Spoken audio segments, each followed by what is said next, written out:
You're listening to the Madness4life News Podcasting Network with your host, Matt Maldonado.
Turn down the side street where the madness disappears. Chaotic pressure builds up in the atmosphere.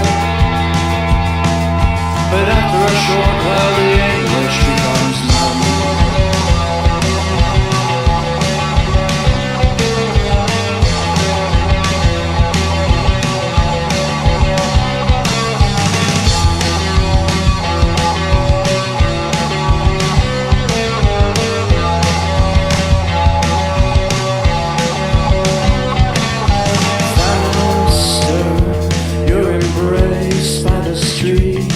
It's a lifestyle.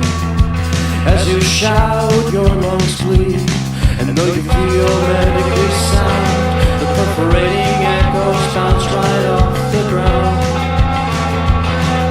But after a short while, the anguish becomes numb.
Welcome, ladies and gentlemen. My name is Matt Maldonado here in FEMA Region 9 in Las Vegas, Nevada. This is Madness4life News, the podcast version of the show. This is the Saturday edition, June 28th, 2012. I'm going to be getting into the Dark Knight Rises movie review. I saw this film on Tuesday, the 24th, as well as the Rio Colorado shooting breakdown today. I'm going to be trying to get into also, if I have enough time, other false flag operations and the UN gun control treaty.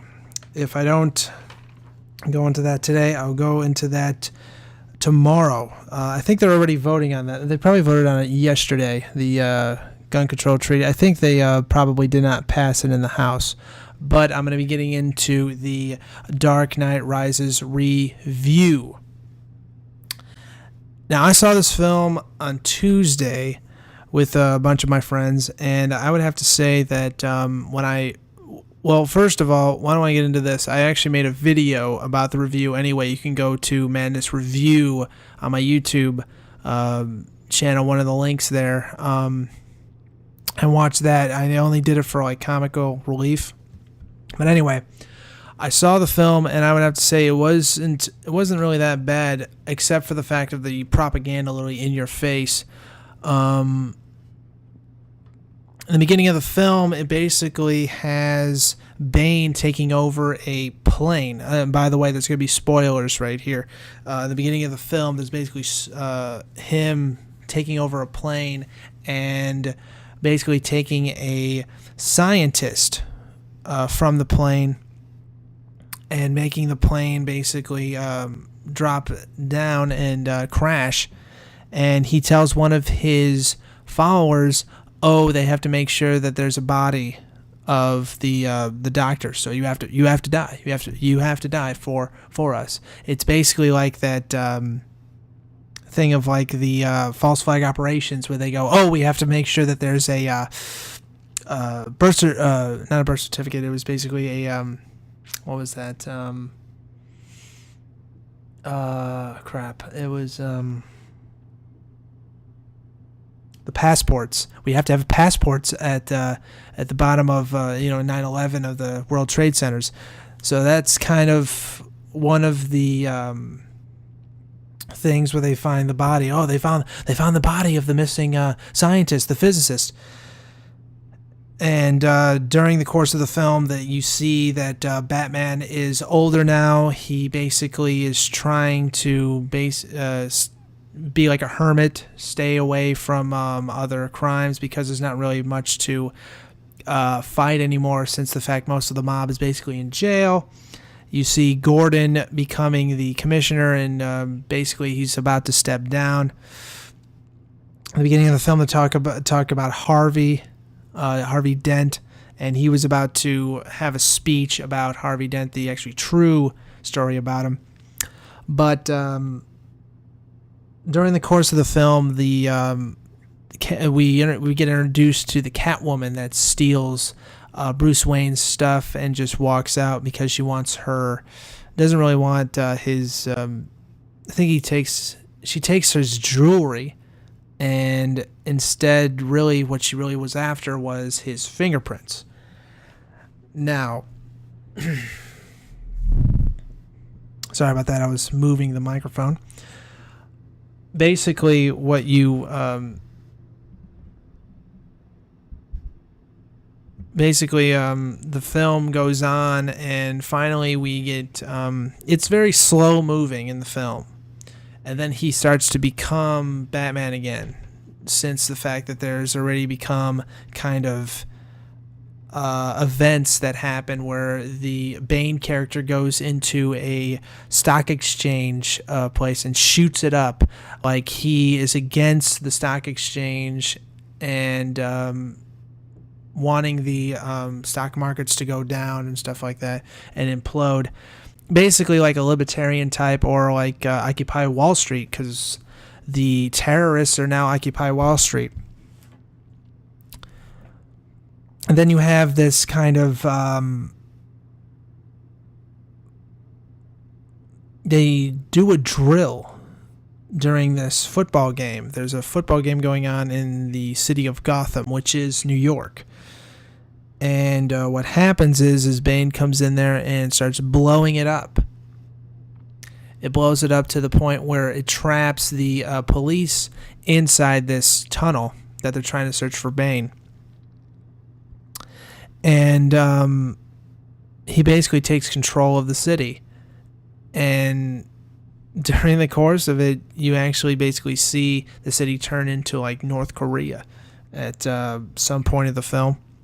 It's just, I remember Alex Jones talking to Aaron Dykes about this film, and he says, what is really the premise of this film? And Aaron Dykes just looks over at him and says, the French Revolution. And I'm just, that's exactly right. That film is the French Revolution. The way you look at it, it's all French. And then you see the Bane character and his supporters, which is basically the what was it?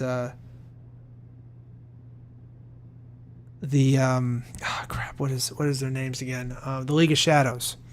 They were the new League of Shadows, and they're gonna fight them. And it basically looked like the Bane character and his followers were like the protesters, and the other side, cops, had no weapons, had hardly any weapons, and stuff like that. And it was just really weird. And when I was watching this film, though, also I was looking around too, like the people around me, and they were acting very, very strange. They were basically wanting to be. It felt like they really wanted to be Batman. I mean, it was just really strange. They were getting off on it and just going, "Oh, I just really want to be Batman," and I was just going, "Okay, so that's masculine. So dressing up like a bat, that's really masculine, and fighting evildoers and being a banker." Because in the course of the film, he literally runs out of money. It says he's bankrupt, and he's out of money because someone stole it all and stuff like that. And he's just like, "I haven't given up everything." And during the course of the film, it's like this banker's going to give everything away. Like, so bankers are these people that are going to save us all, even if they implode everything. That's basically what the premise is when you see the Batman die and give away all of his belongings to the children. So the bankers are going to give it to the children. Really, when the bankers literally give money to cartels in Mexico, like Wells Fargo, as well as the bankers give money to like terrorists every day. But hey, that's okay. But yeah, too, it was really strange because they started bringing in the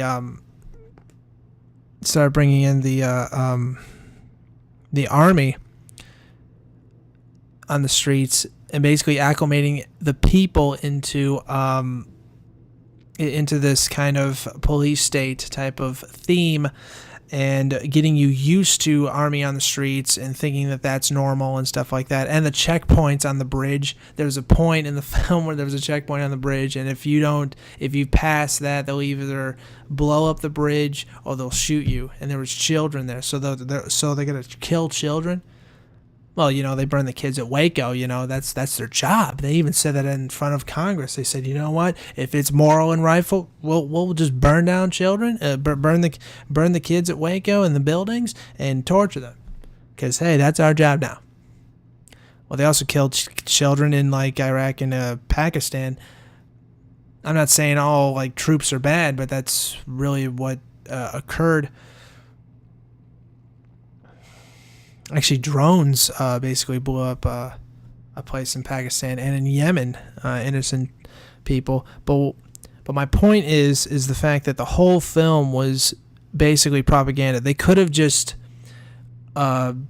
be about story, but instead about being about story, it's about the propaganda of acclimating the people into this North Korean type place.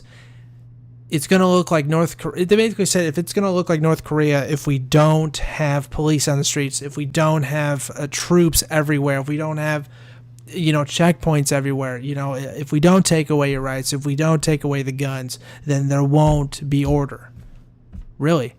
When in all honesty, government is the main cause of the total implosion of a city, country, community. It always happens throughout history, but hey, I have to grow up and I have to just say, hey, you know what, this is fine, this is cool, and I gotta love it.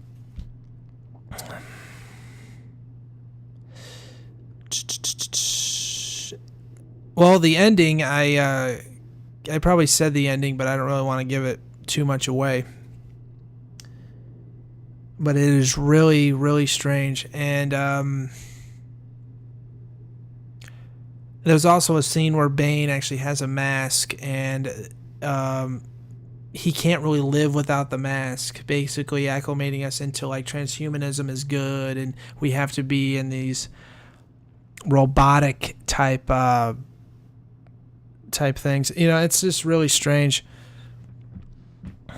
Really, really strange. All right, now I'm going to go into this, the Aurora, Colorado shooting breakdown. Now, on July 20th, 2012, just a week ago,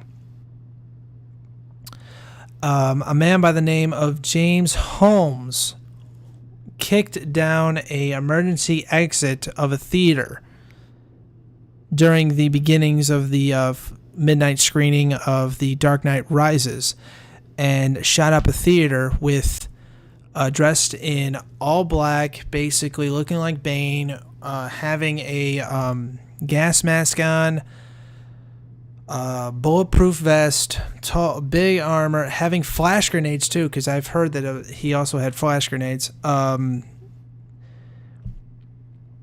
He went in there, shot about 12, killed 12 people, and the injuries, people that are injured are basically 58 to 72.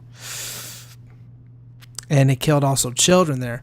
And my question is still, what the heck are children doing in the theaters watching that kind of stuff in the films? And they go, well, it's the PG-13. It's still good. No, it's not, because it's still very, very violent and too dark for children to see. I'm sorry, but they shouldn't be there. Infants, 6-year-olds, they shouldn't be there. I'm sorry, but it's too violent. Oh, you gotta step outside the box. Oh, really? Have you seen our culture lately? Have you seen it? A bunch of degenerate, envious, creepy, evil people around us. Really?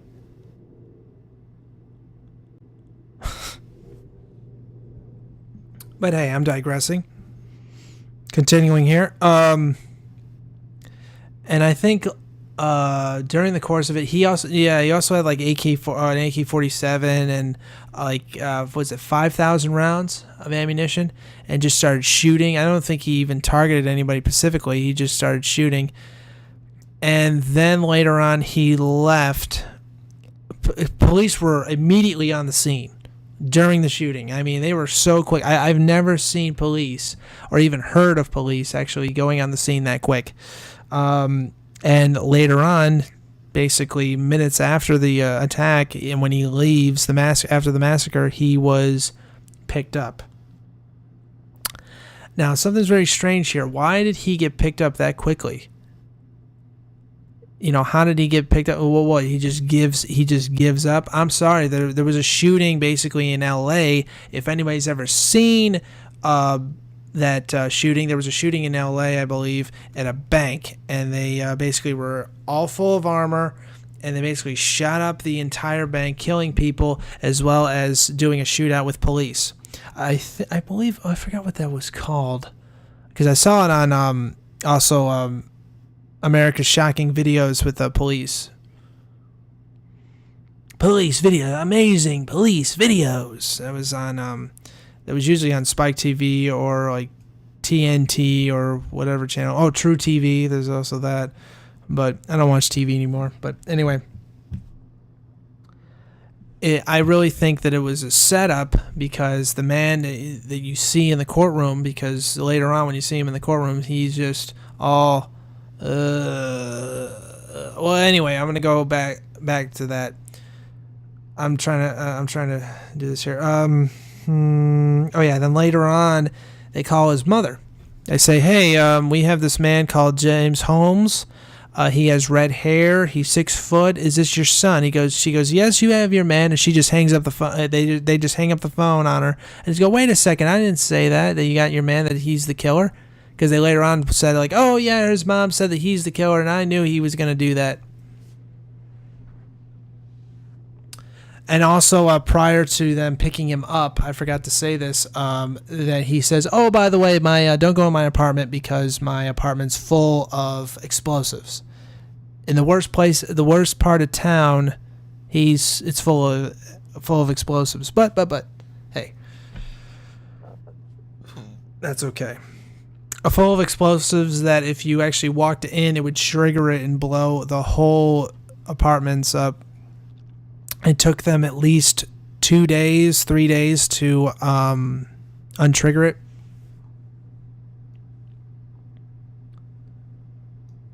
So basically, moving on here,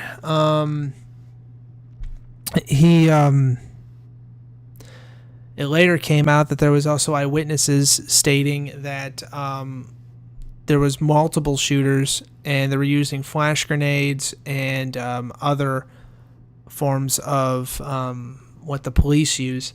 that you can't really get online. They go, you can get that online. Well, how did he get the money? Well, he got the money through the loans. I'm like, okay, but yet that would cost you thousands and thousands of dollars.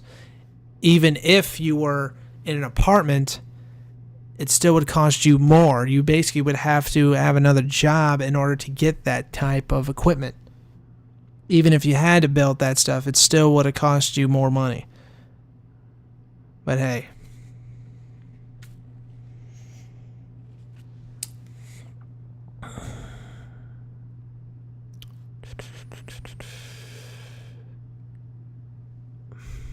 Let's go to this article right here by Paul Joseph Watson. This was on Friday, July 20th, 2012, the day of the shooting. Dark Knight shooting to be exploited for political gain. It was Garst. Second Amendment conspiracy theorists to blame for incident. Update: as we predicted within hours of posting this story, political opponents like Bloomberg seized upon the tragedy to push for gun control. That's right.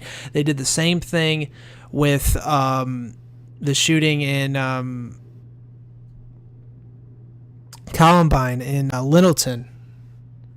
That's literally miles away from Aurora in Colorado. I'm looking at my map here.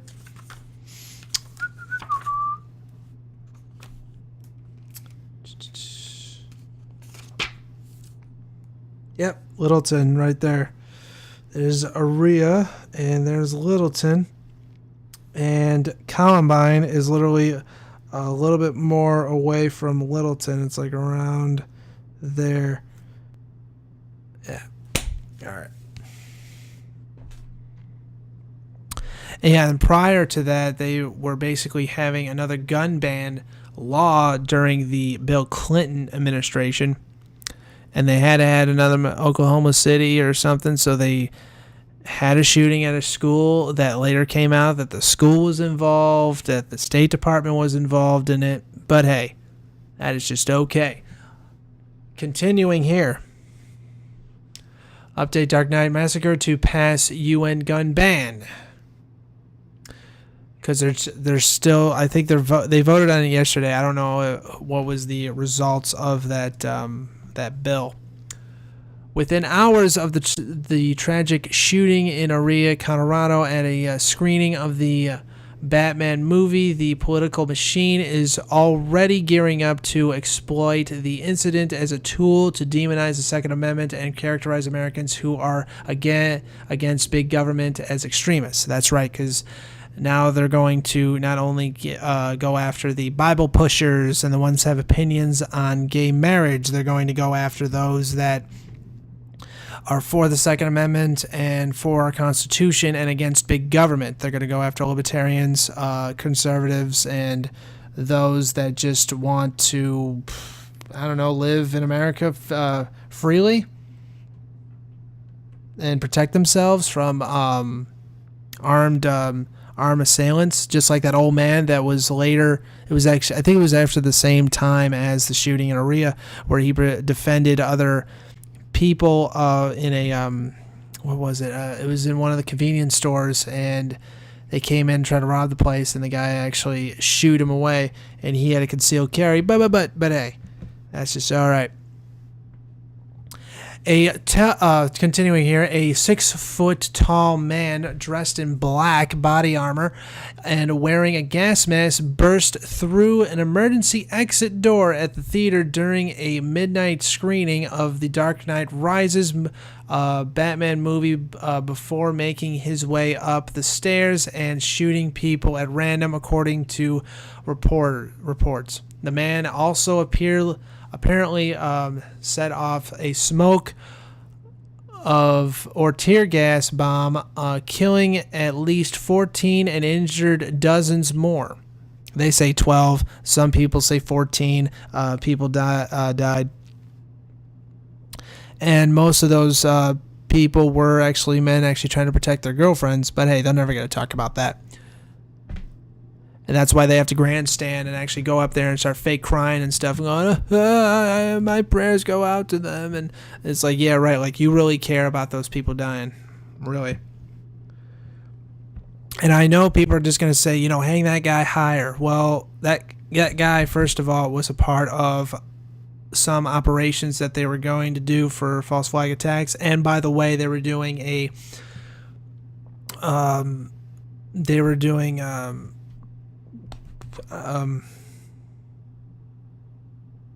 exercise basically near the university that involved a theater shooting. But hey, that is okay. That was actually I think on the day of the shooting. All right, continuing here, the gunman was arrested, and earlier reports suggest an accomplice was still on the run, but police now say there was only one shooter. A 24-year-old suspect is in custody, and an apartment building in North Aurora connected to the suspect was being evicted and searched for possible explosives, reports the Denver Post. Excuse me. A possible motive for shooting.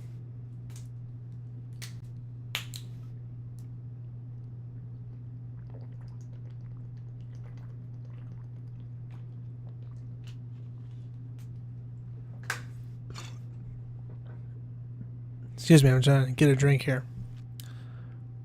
A possible motive for shooting, the bizarre as it sounds, is that the gunman carried out the shooting because the new Batman movie was sold out, according to local reports. Observers viewing news reports about the incident have already noticed that the tragedy is being exploited to demonize Americans suspicious of federal authority. Nothing that the villain in The Dark Knight Rises is an anti-establishment character, such as Bane and his terrorist-like followers. That was part of the League of Shadows. And in the film, I forgot to mention, in the film, there was a part on the bridge that they walk up to the one of the army sergeants or one of the military guys, and he says, "If you come any closer, everybody will be blown up. This whole city will blow up." And he just looks. It basically looks like the thing that happened in Munich at the Olympics, where the whole thing was staged and stuff like that. But hey. Let's move on here. A possible I already said that they're claiming that since the villain in the movie was rising up against authorities, that's what this guy may have been doing, writes Brandon Nolly. Others fear that the shooter will be labeled a conspiracy theorist and used to portray so-called truthers as violent extremists, which they already did. I have a feeling he's going to be an extremist with conspiracy theories views. Maybe he even saw Alex's review of the movie, writes Evan Mon. They are going to parade out the children's bodies like Oklahoma City, even though that they killed the children and they just didn't care. They just had to grandstand and just exploit the ones that died, even though they're the ones that killed them. It's just really ridiculous. Others note that the mass shootings concedes with a UN arms treaty that threatened to grease the skids for a total gun ban in the United States. It's inevitable that the event will be used to demonize the Second Amendment. The UN treaty will save us, comment Michael, whatever. I don't know what his name is. My bad. Every time there is a mass shooting in the United States, the establishment uses it to demonize its political adversaries. The most recent example was a Gerard Lee, whatever case, was a Loeffner. Jared Lee Loeffner case. After Loeffner shot Congressman Giffords,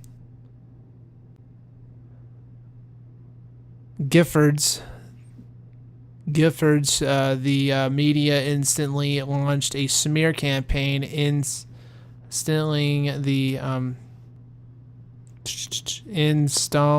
that Loeffner's political beliefs were shared by conservatives and libertarians. In reality, Loeffner turned out to be a pot-smoking left-winger who had doubled in the occult.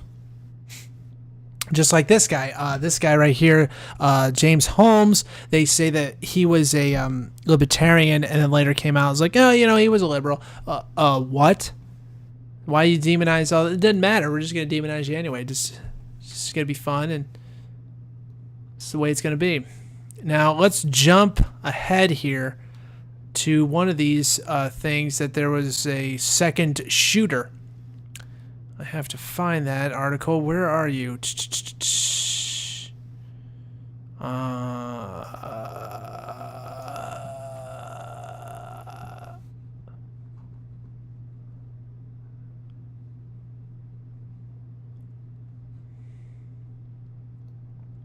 Yeah, and then during the course of the massacre, there was basically other witnesses that said there was a second shooter. There was another person that let the person in because, first of all, you can't get into a movie theater in the exit doors because the exit doors are locked from the inside.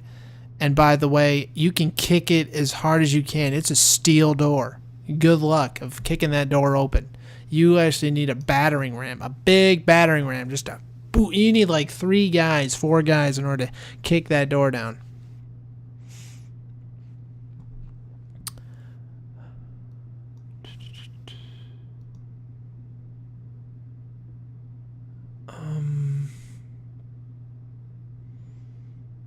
I read it on here that there was a oh, here we go. Shooter Holmes and DARPA Weird Science appearing on the Alex Jones. This is on July 24th, 2012. This is from Kurt Nemo on Infowars.com. Apparently appearing on the Alex Jones show today, investigative journalist Wayne Madsen said accused shooter James Holmes had a number of links to U.S. government-funded research centers, including the Defense Advanced Research Project Agency, or DARPA. James Holmes was one of 6 recipients of a National Institution of Health neuroscience training grant at the University of Colorado. The medical campus in Denver. Madsen writes for the Wayne Madsen Report. The Auschwitz? I can't even say Auschwitz. That's not Auschwitz. It's something else. It's near Denver.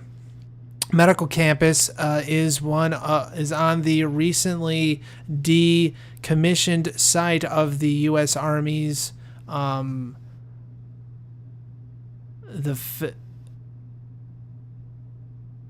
Army Medical Center, and is named after Philip Auschwitz, the billionaire Christian fundamentalist oil and railroad tycoon who also owns the Examiner newspaper chain and website and the neo-conservative Weekly Standard. Madsen explains the medical campus was built by a $91 million grant from the foundation. The guy's last name, Foundation. I can't really say it. I'm sorry. It's hard to pronounce. How much time do I got? I got enough time. I got 30 minutes. All right. I'm trying to speed through all this. Continuing here with this article. Yeah, it's not that much. All right.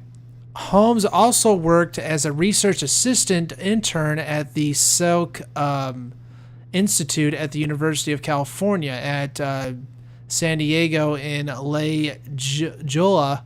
The Salk Institute teamed up with DARPA, Columbia University, University of California at San Francisco, University of Wisconsin at Madison, Wake Forest University, and the candy bar company Mars to prevent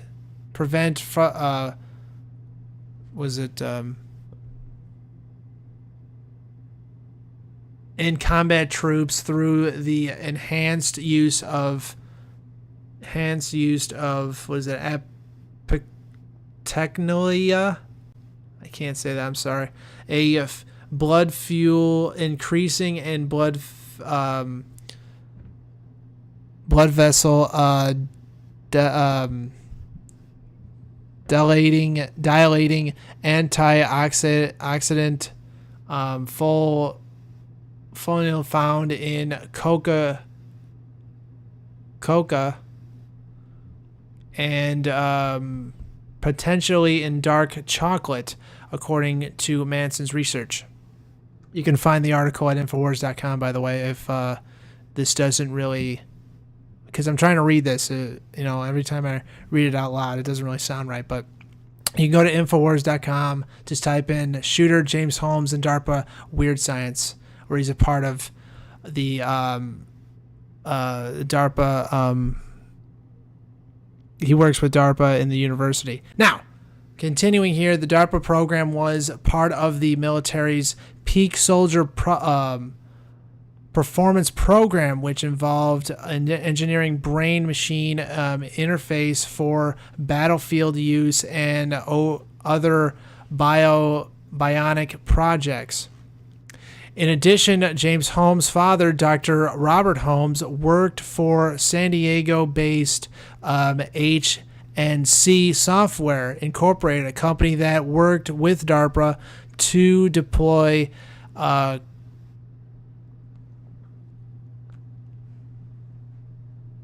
Cartronic neural networks that enable machines to translate aural and visual stimuli and stimulate human thinking. The Holmes family appears to have deep connections to the military-industrial complex. Lieutenant Colonel Robert Holmes, the grandfather of James Holmes, was a graduate Turkish language graduates of the Army Language School, later the Defense Language Institute in Montreal, California. The same military installation incidentally were alleged 9/11 hijacker Asid Lagan trained the elder Holmes. Manson notes, more than likely worked in intelligence. Typically, U.S. military officers can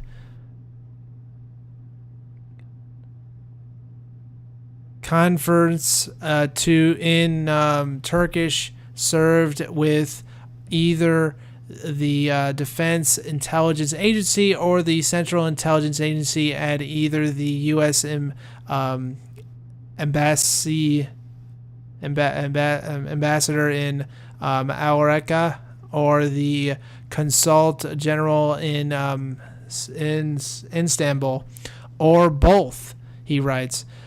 Was James Holmes engaged in a lifelong James Bourne treadstone project that broke down and resulted in deadly consequences in Aurora, Colorado? Manson concludes Operation Treadstone was a fictional top-secret CIA project under which the character Jason Bourne underwent behavioral motivation. Wow. Interesting.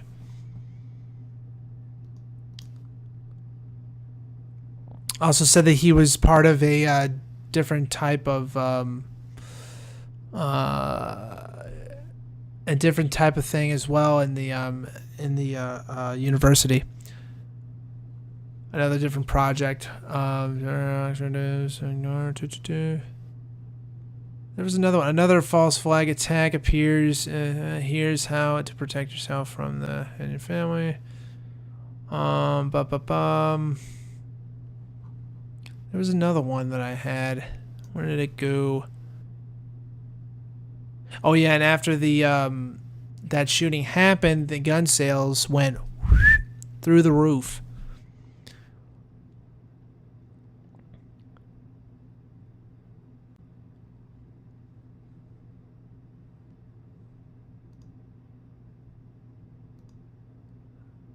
Here's another one. Following the trend, follow the trend. Batman shooter James Holmes was on hardcore pharmaceutical drugs, like various.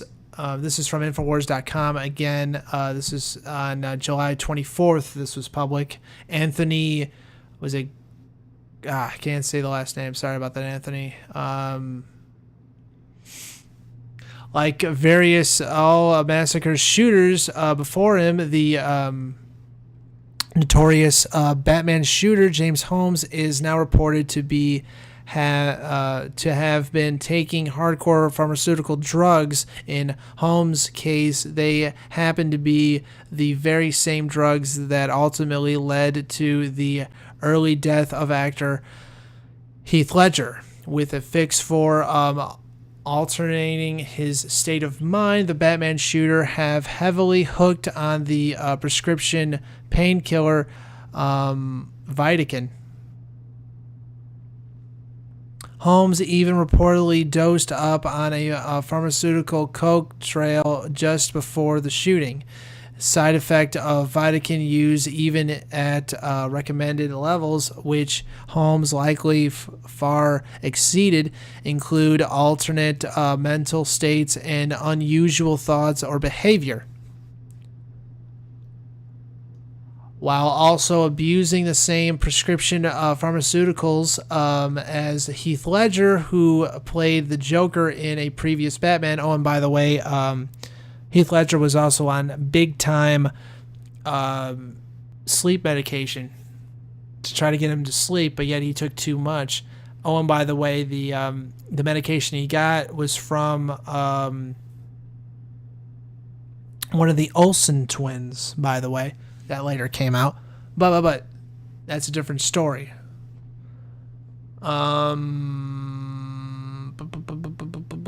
Holmes actually told police that he was the Joker. The statements made by Holmes were even curious to many friends and relatives, who said just a year ago Holmes was seen as an all-American boy with an affinity for his family.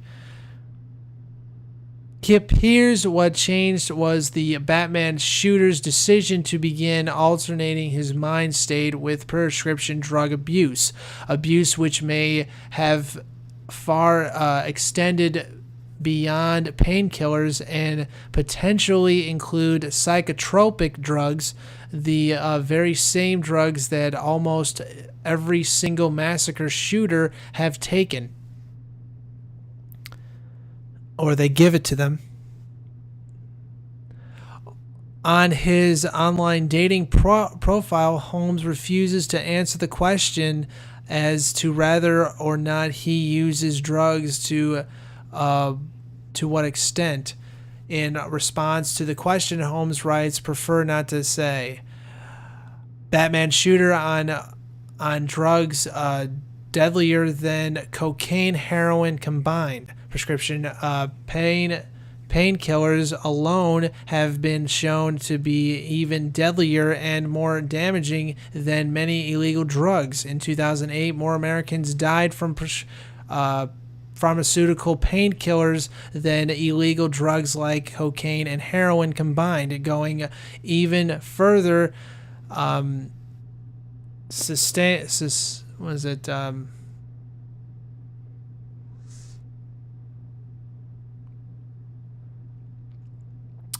Analyst reveals that drugs like cocaine and heroin combined. No, that's not it. I missed that. I went to the wrong one. Reveals that prescription drugs deaths outnumber traffic incidents when it comes to I can't say that word. My bad. One reason for this is the change in mental activity. Which can potentially lead to destructive and radical behavior. In fact, more than 12 million individuals in the United States reported taking prescription painkillers purely for the high that they caused instead of their intent purpose. As more information comes out of the case, it will likely reveal an increasingly deep history of prescription drug abuse on behalf of Holmes, just as the Columbine incident continued to develop it into a horrific story of drug abuse and a obsession with mind alternation. It appears this case will follow a similar trend. That is right. Let's go to another article, shall we? Let's go back to this.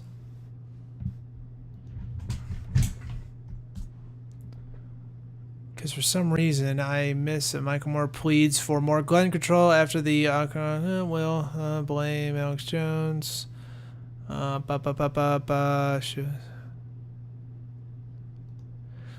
Here's one we're going to jump behind here because we jumped ahead all the way to the 24th. This is basically a day after the shooting. Colorado Batman shooting shows obvious signs of being staged. This is by Mike Adams at naturalnews.com, and InfoWars picked this up. Let's see how much time I have. I think I have enough time. Yes, I have enough time. Okay, here we go. James Holmes, the Aurora, Colorado shooter who reportedly opened fire at a Batman movie premiere, was a medical student at the University of Colorado pursuing a PhD in neuroscience, reports ABC News. As a part of the attack, Holmes painted his hair red and referred to himself as the Joker, one of the arch enemies in the DC Comics inspired Batman movie series.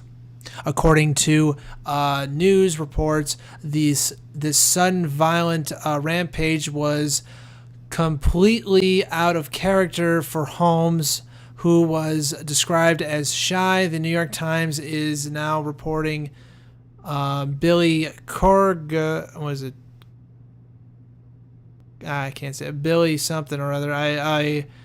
A pre-med student at the University of Colorado Boulder worked with Mr. Holmes for 3 months last summer as a research assistant in a lab at the Atsweds, I can't say that damn word, sorry about that, medical campus.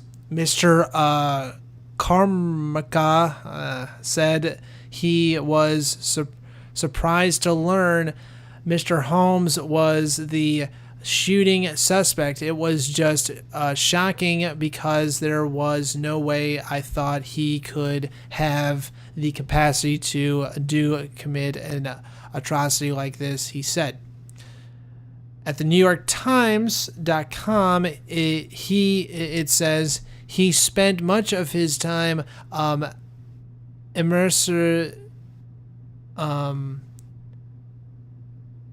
most of his times at his computer, often portraying and role-playing online games like, World of Warcraft. A lot of people always like World of Warcraft, and I always have to hear the fact that it literally ruins people's lives because they're so into the game that they have no time for a normal life, basically. Anyway, back to this. They're already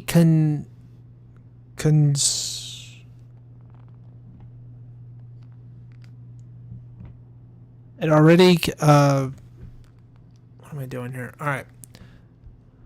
Conjuncture that James Holmes may have been involved in mind-altering neuroscience research and ending up becoming involved at a deep, in a depth he never expected. His actions clearly show a strange detachment from reality. In inducting, he was not in his right mind. That can only typically be accomplished through drugs, psychosis, or trauma, and sometimes all three. His behavior doesn't add up. His behavior already reveals stark inconsistency that questions the mainstream media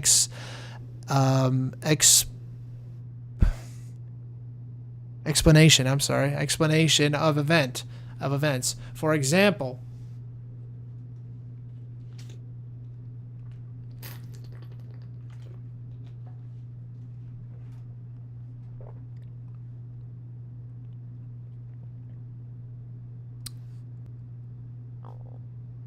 For example, he opened a fire on innocent people, but then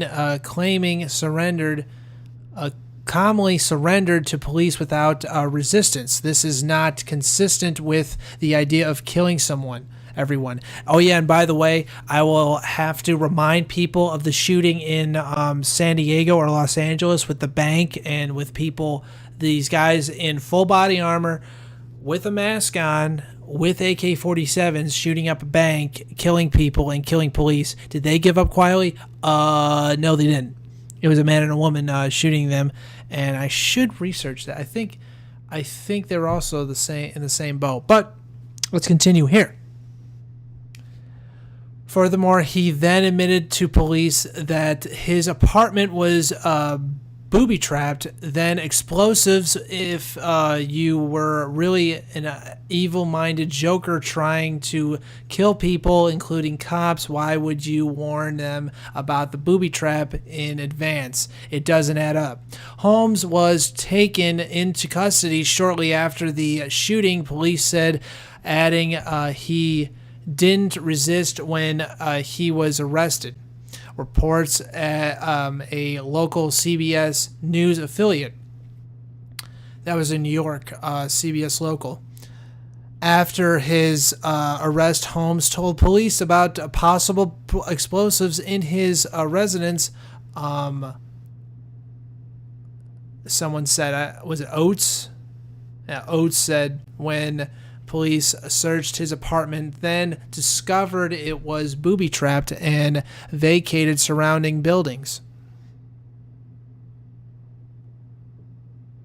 No, what was it?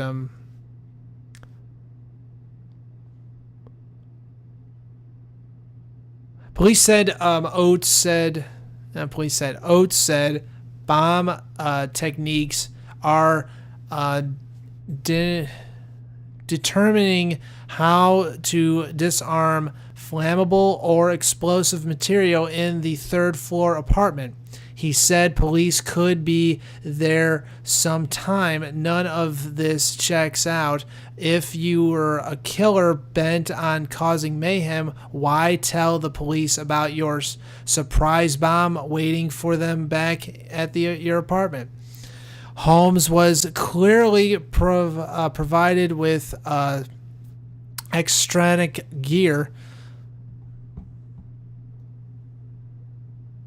I'm almost out of time, but I'm going to probably continue this podcast until like an hour 30. So I'm going to continue to do it for an hour and 30 minutes. Continuing from CBS, he said pictures from inside the apartment are fairly disturbing, and the devices look to be,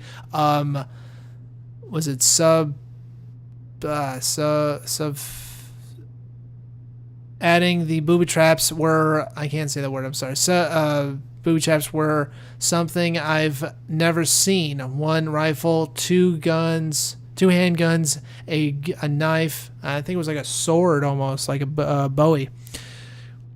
A bulletproof vest, a ballistic helmet, a gas device, a gas mask, military SWAT clothing, and unidentified explosives were also found in Holmes's car. A law enforcement source told CBS News Oates said Holmes wore a gas mask, a ballistic helmet and vest, as well as leg, groin, and throat protection during the shooting. In other words, this guy was equipped with eccentric gear by someone with connections to military equipment, SWAT clothing, explosives, complex booby trap, semen. What? That's not it. I'm sorry. This that's not the word, is it? No, that's not the word. That's C apostrophe O. I don't know.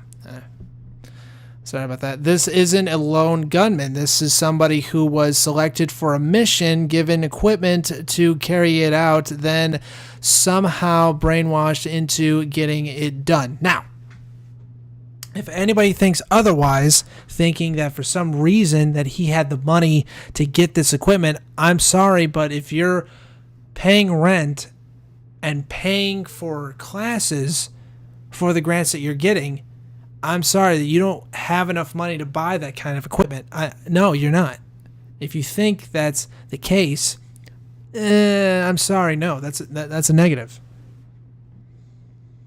He was heavily equipped with this equipment by either police, military, or by an agency that he was working with, MK Ultra. Now, continuing.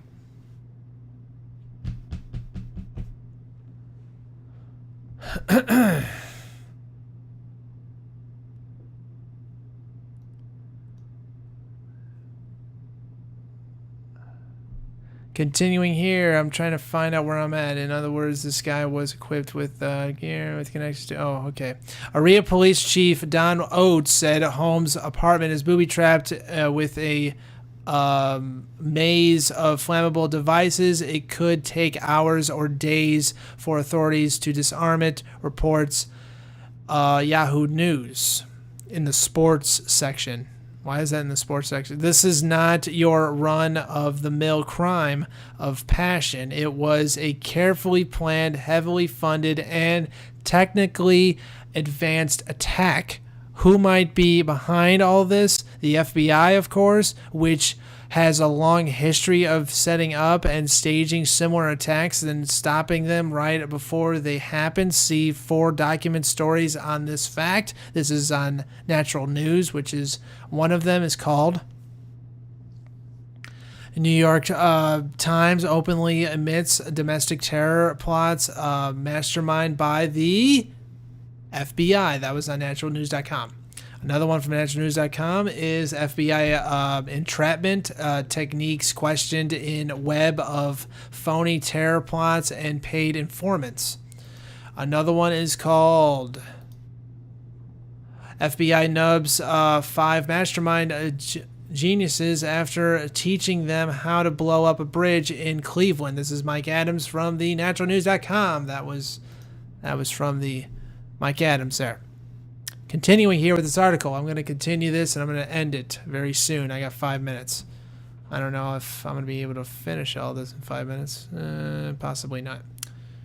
Now, as you soak all this in, remember that the FBI has admitted to setting up terror plots, providing the weapons and gear, staging the location of the bombings, and even driving the vehicles to put it off. This is not a conspiracy theory. It's been admitted by the FBI right out in the open. Even the New York Times openly reports all of this in stories like this one. Terrorist plots hitched by the FBI. That's New York Times. The United States has been narrowly saved from lethal terrorist plots in recent years. So it has seemed. A would-be suicide bomber has intercepted on his way to the Capitol a scam to bomb. Was it Snygos and shoot Stinger missiles at military aircraft was deployed by men in Nuremberg, New York, and a fanciful idea to fly explosives landed model planes into the Pentagon and the Capitol was hitched in Minnesota. That's not Minnesota. It's Massachusetts. But all these dramas were vindicated by the FBI, whose undercover agents and informants pose as terrorists, offering a dummy missile, fake C4 explosives, a disarmed suicide vest, and rudimentary training. What? I'm sorry, I can't say that word. I'm trying to sound it out. I can't say it. I'm sorry. I'll continue here. The FBI provided a van loaded with 6 55-gallon drums of material, harmless blasting caps, a detonator cord, and a gallon of diesel fuel to mark the van smell flammable. An undercover FBI agent even did the driving. Mystery Man Holmes has no background. On top of all of this, Holmes apparently has no background. He's not on nobody's radar screen. Nothing. Said a peace officer in a New York Times article. This guy is somewhat of an enigma. Nobody knows anything about him. He's basically the order out of chaos of what's that saying called?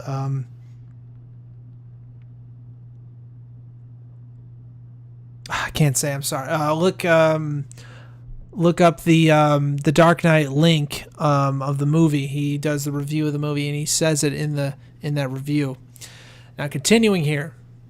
Mr. Holmes' only criminal history is a traffic summons. The authorities said he earned a bachelor's degree with honors in neurosciences in 2010 from the University of California, Riverside, and was a graduate student in neurosciences at the University of Colorado at Denver's medical campus. He was currently collecting unemployment. Question, how does an unemployed medical student afford $20,000 in weapons gear? And I know what you're going to say. You're going to tell me that, he gets grants for the university to pay for his classes. Yes, okay, but yet you don't get $20,000 to do it. You get a little at a time to pay for your classes and your books, and a little bit for your to pay your bills for your apartment, as well as getting food and whatnot. So even with that, you still wouldn't be able to pay $20,000 for it. I'm sorry, I don't see it. If you start to look at the really big picture here, the obvious question arises: how does an unemployed medical student afford all of the complex weapons gear, bomb-making gear, flammable booby trap devices, ammunition, multiple magazines, bulletproof vests? Does he say that twice? No. Groin protection, ballistic helmet, SWAT uniform, and all the rest of it. A distant descent AR-15 rifle cost $1,000 and more all by itself. The shotgun and handgun might run another $800 total. Spare mag, sights, slings, and so on will run you at least another $1,000 across 3 firearms. The bulletproof vest is easily another $800. The cost of the bombing making gear is anybody's guess. With all the specialty body gear, ammunition, booby trap devices, and more, I'm guessing this is at least $20,000 in weapons. $20,000 in weapons and technical gear. Tactical gear. I'm sorry, tactical. Which much of which is very difficult for civilians to get in the first place. Of course, because you have to get a military clearance to get in the first place. It's already an hour, so I'm going to continue until I'm done. Now, the mere manufacturer of an explosive booby trap device is all by itself a felony crime, by the way. And remember, Aurora Police Chief Dan Oates said Holmes' apartment is booby trapped with a maze of flammable devices. It could take hours or days for authorities to disarm it, reported Yahoo News. Question: where does an unemployed inverted medical school student get the training to deploy booby traps, tactical body armor, weapon systems, and more? Certainly not in graduate school. All this leads to is obvious third-party influence all over this. Someone else taught this guy these skills and funded the sequential of the equipment. Staged just in time for a vote on the UN Small Arms Treaty, which I will get into tomorrow. After this article, I'm going to be done for the show, so I'm not done yet. So just so everybody knows, I'm going to warn you.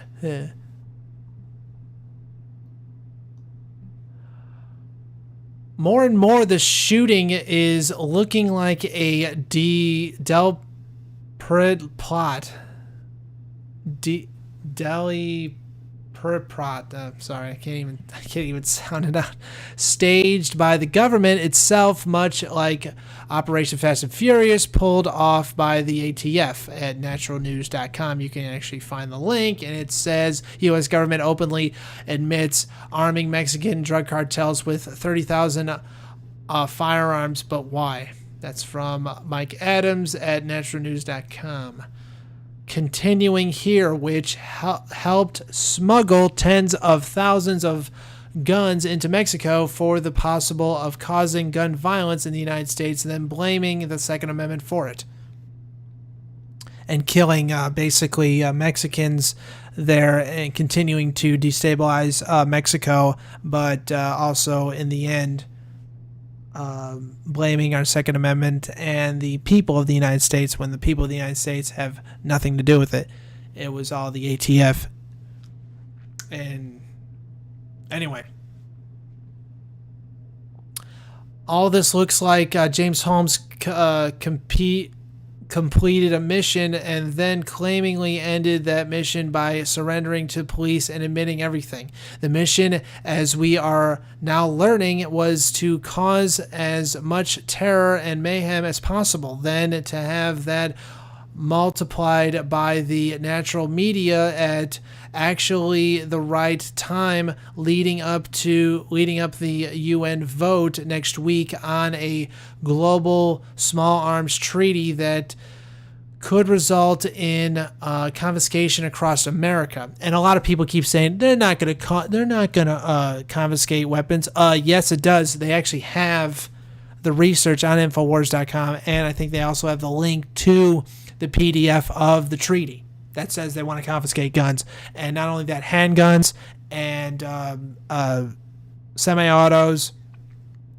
The only thing you can have is basically a musket.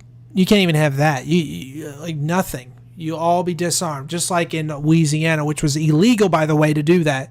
But they did it anyway after Hurricane Katrina. But hey, I'm digressing now. Moving on. Even Forbes.com wrote about this quite intensively, warning readers about the coming gun confiscation effort related to the UN treaty. The story was authored by Larry Bell. You can click that and it goes to... You can just click continue because of the ads in the way. UN agreement should have all gun owners up in arms. That's from Forbes. That was last year in June. June 7th, by the way.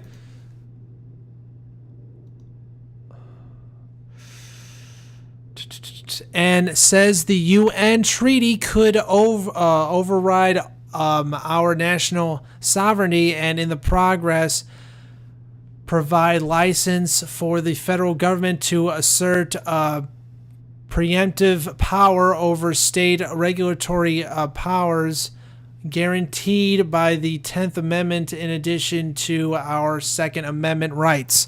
In other words, this has all the signs of Fast and Furious, Episode 11. Episode 2, actually. Episode 11. It's Episode 2. Dum-dum. I wouldn't be surprised to discover someone in Washington was behind it all.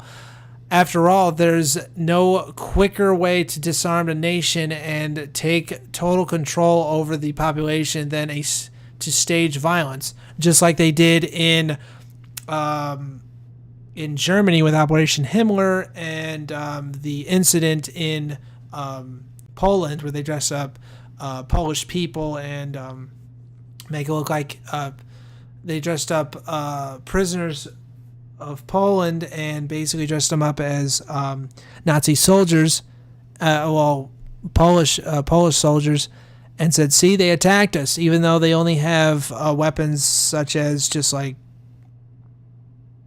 they didn't have the technology to attack Germany at the time, because all they had was basically like pre-World War I type technology. But hey, I'm going to continue here.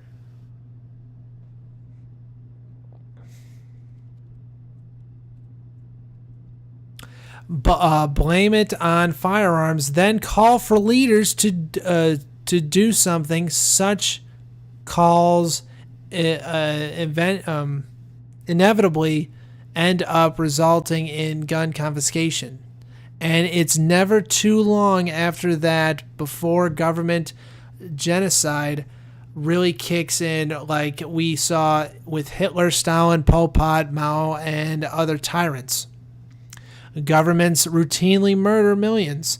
Here's a short list of government mass murder carried out throughout history, almost always immediately following the disarmament of the public, and it usually involves staged false flag events to justify the disarmament. Here's a list. Here we go. 50 million plus dead. Mao Zedong. China, 1958, 61, and 1966. 69. Tibet, 1949, 50 to 1950. 12 million dead. Adolf Hitler. Germany, 1939, 1945. Concentration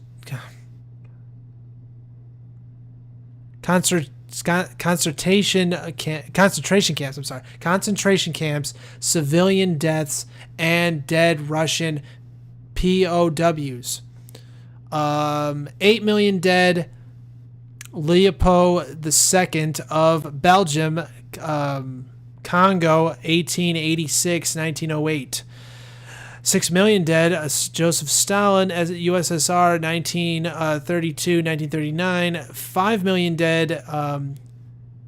Tojo,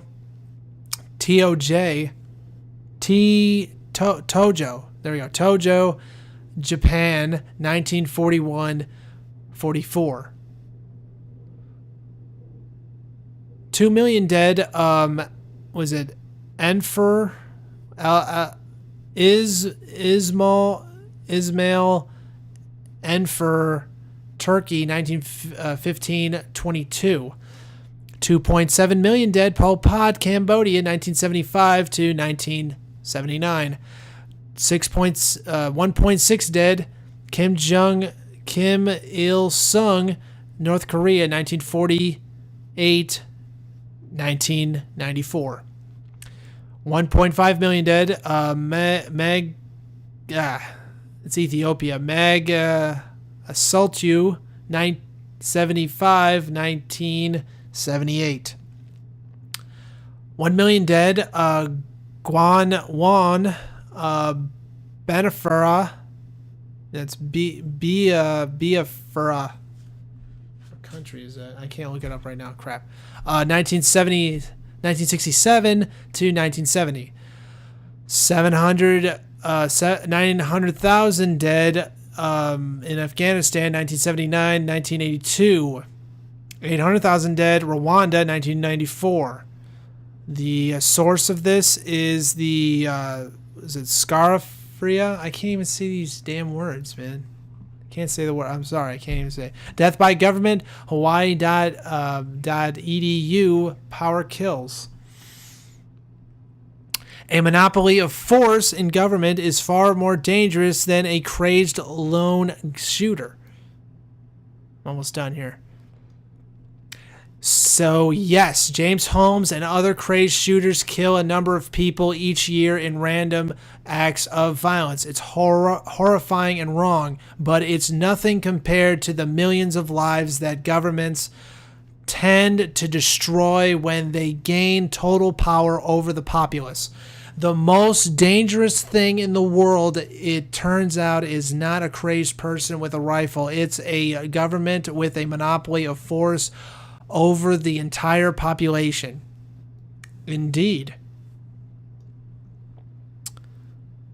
And it's exactly that the UN spells out as its goal for the world, stripping all power from individual citizens and handing monopolies of force to the governments of the world, soaring up their positions as the only ligament of power of the planet. See this document entitled,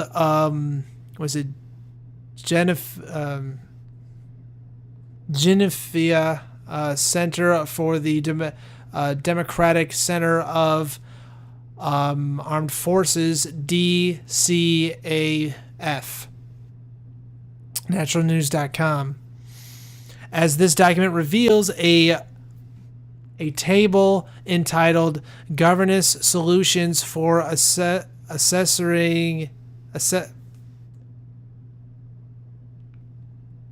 reassessing the state monopoly on the use of force, listing the option available to governments to reestablish monopolies of force against their own people.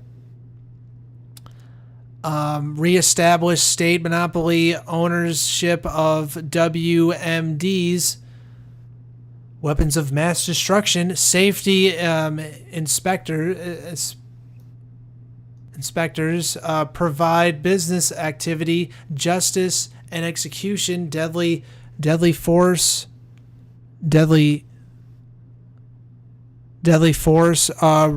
regulate, limit activities, private defense, security services, control of finance, transfers,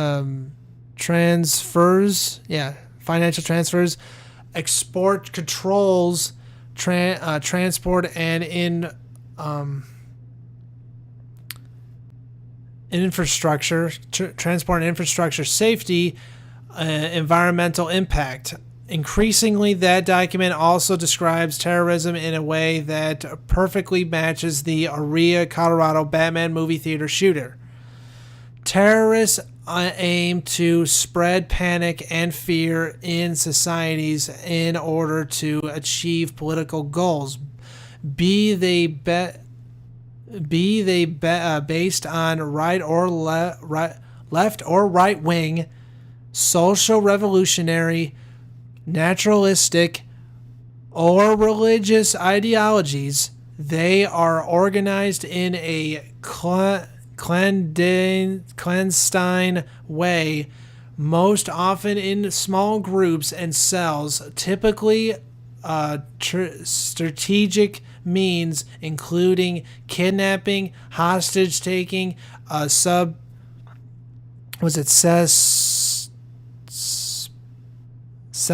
spottage, murder, suicide attacks, vehicle bombings, and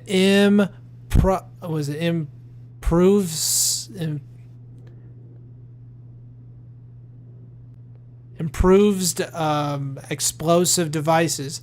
A global monopoly of force. This document is a goldmine of information about the globalist agenda to disarm and enslave the population. Check out page 28, which reads, the legiment,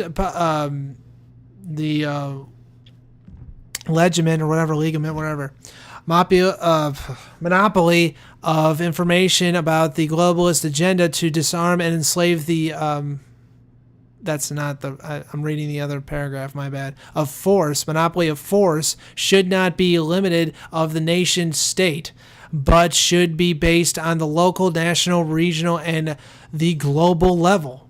So everywhere. Should be everywhere. Disarm everybody everywhere. This is what happens when you're entanglement alliances, and that's what happens. But hey, that is okay. Continuing for the last part, global security, governance, and the monopoly of force. At the global level, no monopoly of violence exists. The UN Security Council already has a monopoly power to authorities the use of force at the global level. Although the UN was never given the necessary means to exercise this authority, such as the capacity to implement successions, a police force, and armed forces, the deficiency in global governance acts as a bottleneck and a barrier to the creation of the democratically legitimation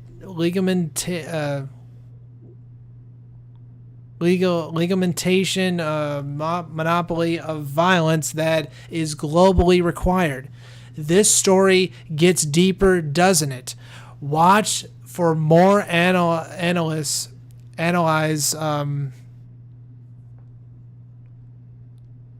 here at naturalnews.com. We still fight for liberty and justice in a world that's increasingly becoming enslaved. That is correct. Now, if you guys want more information on this shooting, you can go to Infowars.com, nationalnews.com, and look at other different studies on this as well. Thank you so much for listening to me. I'm going to sign off finally right now. It's an hour and 20 minutes. You can follow me, by the way, on Facebook. Friend me there and also be my friend there as well. I'm going to post the links below. You can also subscribe to my YouTube channel if you like this video and other videos as well. You can also follow me on Vimeo. And also the song you just heard was from Close to Modern, Stay, and you can go to their websites, which I will link to those below as well. So thank you very much, ladies and gentlemen, and good night and good luck.